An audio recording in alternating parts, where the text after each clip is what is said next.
Srinivas Andhra Pradesh cocoa రైతు సంఘం రాష్ట్ర ప్రధాన కార్యదర్శి.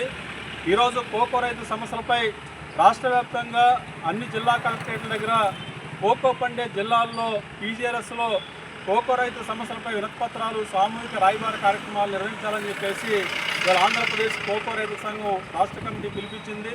అందులో భాగంగానే ఏలూరు కలెక్టరేట్ వద్ద పీజీఆర్ఎస్ కార్యక్రమంలో సామూహిక రాయబార కార్యక్రమం నిర్వహిస్తూ ఉన్నాం. ప్రధానంగా కోకో గింజలు కొనుగోలు సీజన్ ప్రారంభమైంది.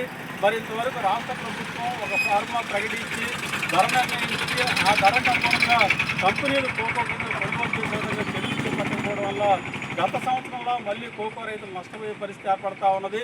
గత ఏడాది ఇవాళ అంతర్జాతీయ మార్కెట్ ధర కోకో రైతులు ఇవ్వకపోవడం వల్ల దాదాపు 500 కోట్ల రూపాయల పైగా కోకో రైతులు నష్టపోయారు. మరి గత సంవత్సరం ఇచ్చిన హామీ ఏంటి?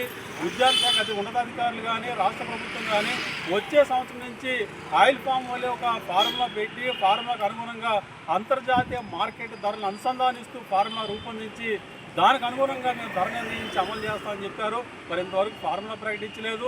అంటే మేము అడుగుతుంది ఏమిటంటే ఇవాళ కోకో గింజలకి ప్రైస్ పాలసీ అడుగుతా ఉన్నాం. మరి ప్రైస్ పాలసీ లేదు.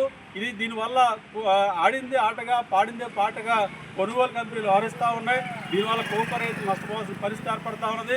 కాబట్టి ఇట్లాంటి పరిస్థితుల్లో రాష్ట్ర ప్రభుత్వం జోక్యం చేసుకుని ఇవాళ కోకో గింజలకి ధర ఫార్ములా నిర్ణయించి ఆ ధరకే గింజలు కొనుగోలు చేసే విధంగా రాష్ట్ర ప్రభుత్వం చర్యలు తీసుకోవాలి. అంతర్జాతీయ మార్కెట్ ధరకు అనుగుణంగా కోకో గింజలు ధర కల్పించాలని చెప్పి కోరుతా ఉన్నాం. దీంతో పాటు ఇవాళ రాష్ట్ర కోకో బోర్డుని ఏర్పాటు చేయాలని, అట్లాగే ఈ రాష్ట్రంలో దేశంలో అత్యధికంగా ఏలూరు జిల్లాలో కోకో పంట పండుతూ ఉన్నది. మరి ఇట్లాంటి ఈ ప్రాంతంలో కేంద్ర కోకో పరిశోధనా కేంద్రాన్ని కూడా ఏర్పాటు చేయాలి. ఇట్లాంటి అనేక సమస్యల మీద మేము వినతిపత్రాలు ఇవ్వడం జరుగుతూ ఉన్నది. కాబట్టి రాష్ట్ర ప్రభుత్వం కేంద్ర ప్రభుత్వం కూడా స్పందించాలి.